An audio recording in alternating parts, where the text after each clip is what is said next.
नमस्कार,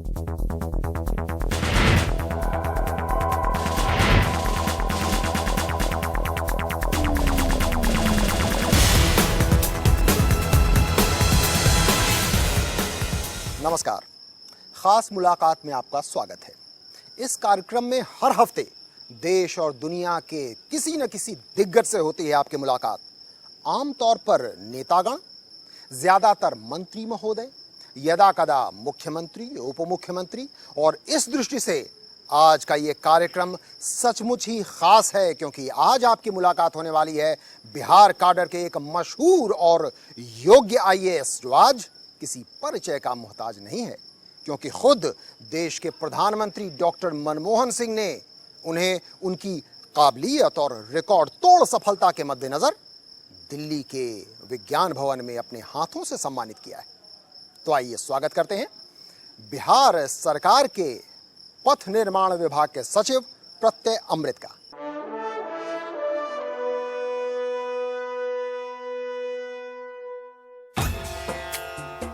बिहार के पथ निर्माण विभाग के सचिव प्रत्यय अमृत आज हैं खास मुलाकात में।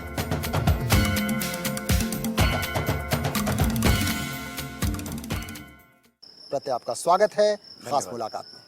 धन्यवाद। सचिव पथ निर्माण विभाग, लेकिन दर्शक मुझे क्षमा करें, पहला सवाल बतौर अध्यक्ष बिहार राज्य पुल निर्माण निगम, क्योंकि जब आप 2006 में आपने वो अध्यक्ष पुल निर्माण निगम का कार्यभार संभाला था, उसके पहले करीब 15 साल की आईएएस की नौकरी हो चुकी थी। अब लगभग 15-16 साल बचा हुआ है अभी आपके करियर में रिटायरमेंट तक का। क्या आप भी ये मानते हैं कि वो जो 2-3 साल थे वो it was a turning point in your career, स्वर्णिम काल जिसे कहते हैं, golden period of Pratyaya Amrit IAS career? ये मेरा अपना मानना है कि जब अप्रैल 2006 में मुझे अध्यक्ष बिहार राज्य पुल निर्माण निगम के पद पर पदस्थापित किया गया था, तो मुझे भी ये मालूम नहीं था कि ये जो चैलेंज है ये कुछ इस प्रकार का है। खास्ता हाल था वो पुल निर्माण निगम, 17 करोड़ का नुकसान झेल रहा था पूरा वो निगम, लेकिन जादू देखिए, एफिशिएंसी देखिए। कुछ ही दिनों में जो कोसी में विपदा आई, बाढ़ आया, वहां 20 करोड़ रुपए इनके निगम ने मुख्यमंत्री राहत कोष को दिया। तो ये टर्न अराउंड जिसे कहते हैं, कायाकल्प कैसे कर दिया आपने प्रत्यय पुल निर्माण निगम में? मेरे पास कोई जादू की छड़ी नहीं थी, न कोई मंत्र। मैं सिर्फ बहुत ही सिंपल कुछ बातों के बारे में आपको बताना चाहूँगा। पहली बात कि अगर सरकार में इच्छा शक्ति हो, दृढ़ संकल्प हो, हमारे केस में माननीय मुख्यमंत्री महोदय की यह सोच थी कि बिहार राज्य पुल निर्माण निगम को इस ऊंचाई तक पहुंचाना है, तो उनका एक सपोर्ट था, उनका एक विजन था। और तत्कालीन प्रधान सचिव राजकुमार सिंह जी पथ निर्माण विभाग में थे, उनका ये हमेशा सपोर्ट था। सबसे बड़ी चैलेंज उस समय समस्या जो थी कि हमें काम चाहिए था, और राज्य सरकार ने हम लोगों को यह चैलेंज मुख्यमंत्री सेतु निर्माण योजना के रूप में हम लोगों को दिया, और उसमें 500 पुलों का निर्माण हम लोगों को 2 से 2.5 साल में करना था।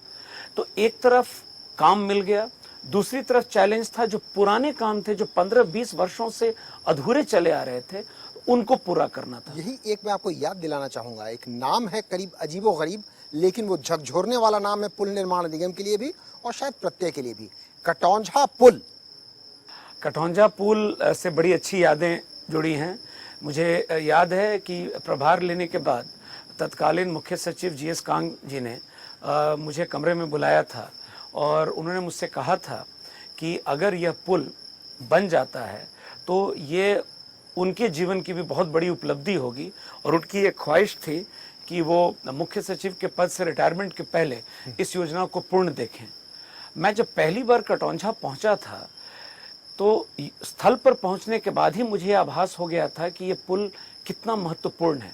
It's a lifeline for people of Sitamarhi, और इस पुल के अभाव में करीब 6 महीने तक वहाँ के लोगों को कट ऑफ रहना पड़ता था। एक और महत्वपूर्ण बात जोड़ता चलूं, सीतामढ़ी और मुजफ्फरपुर के बीच का ये बहुत ही महत्वपूर्ण पुल था। जैसा कह रहे हैं 6 महीने तक कट जाता था सीतामढ़ी, बिल्कुल पटना आने में 13 घंटे लग जाते थे। 15 साल से ये पुल निर्माणाधीन था और उसे प्रत्यय ने यूं बनाया बिल्कुल? नहीं, मतलब 15 साल बनाम 1 साल। मैं उसके लिए विशेष रूप से अपने अभियंताओं को बहुत बहुत धन्यवाद देता हूं, क्योंकि जब हम लोग साइट पर पहुंचे और उसी दिन मैंने कुछ डिसीजंस लिए थे, जो तत्कालीन कार्यपालक अभियंता थे उनको वहां से हटाया गया। एक नए डिवीजन का हम लोगों ने क्रिएशन किया सीतामढ़ी में, और उन दिनों सड़क की हालत 2000 में बात कर रहा हूँ 6 की, बहुत ख़राब थी। और सीतामढ़ी डिवीज़न बनाने के बाद हम लोगों ने एक वरीय असिस्टेंट इंजीनियर श्री सुनील कुमार को ऑफिशिएटिंग एग्जीक्यूटिव इंजीनियर बनाया, और कोई स्थापना के खर्च में वृद्धि नहीं हुई। उसी दिन हम लोगों ने लक्ष्य रखा था कि इस पुल को 19 अप्रैल 2007 को इसको हम लोग को शुरू कर देना है। और मुझे बेहद खुशी हो रही है बताने में कि हम इसका उद्घाटन 19 अप्रैल को 2007 को माननीय मुख्यमंत्री महोदय के कर कमलों से किया गया। और इस जरा दर्शकों को मैं याद दिलाता चलूंगा, अप्रैल 2006 में ये पदभार ग्रहण करते हैं। एक ऐसा पुल, कटौंझा पुल जाते हैं, जहां 15 साल से निर्माणाधीन था। उसी समय घोषणा हुई कि अगले अप्रैल तक उद्घाटन, और उद्घाटन कर दिया इन्होंने।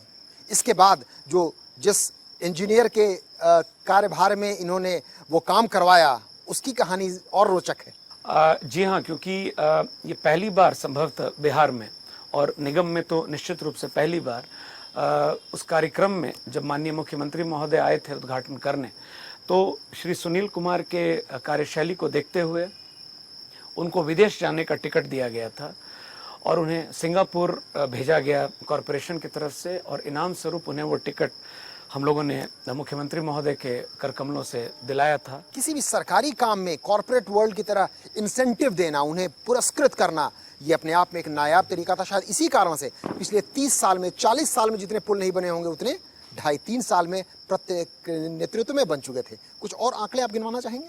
नहीं, मैं सिर्फ इतना कहना चाहूँगा कि 1975 से लेकर 2005 तक करीब 300 कुछ पुलों का निर्माण हुआ था कॉरपोरेशन।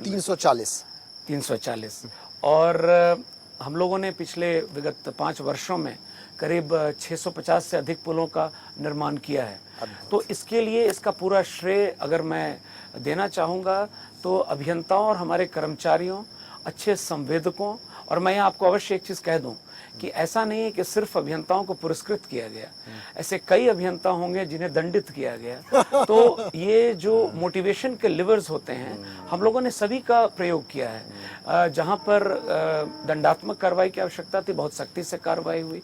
डेडलाइंस बड़े जो फिक्स किए जाते थे, उसको हम लोगों ने एक नया प्रयास किया कि to complete bridges with quality before time.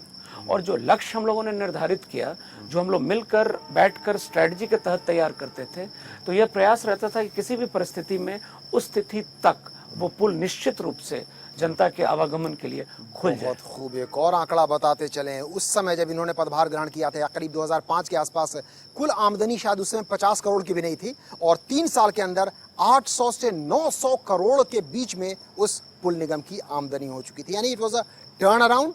Bihar की ब्यूरोक्रेसी की छवि हुई और एक आदर्श स्थापित हुआ प्रत्यय के नेतृत्व में पुल निर्माण निगम के तौर पर। अब एक सवाल प्रत्यय, क्या इसी के आधार पर आपको एक ऐसा पद दिया गया, अभी जो आप हैं अध्यक्ष, आप थे पुल निर्माण निगम के, अभी आप हैं सचिव पथ निर्माण विभाग, जो कि एक बहुत वरिष्ठ IAS अधिकारी का होता है, शायद प्रिंसिपल सेक्रेटरी का होता है, तो आपके लिए कुछ विशेष इंतजाम किया गया? ये मैं इस पर मैं कुछ ज़्यादा नहीं कह पाऊँगा, क्योंकि हमारी सेवा में ट्रांसफ़र पोस्टिंग्स लगा रहता है। ये निश्चित रूप से जब ये मुझे प्रभार मिला तो मैं इसे और भी चैलेंजिंग मानता हूँ, क्योंकि मेरे प्रेडिसेसर 1975 बैच के पदाधिकारी राजकुमार सिंह जी थे, और उनकी जो कार्यशैली रही है वो बहुत अद्भुत रही है।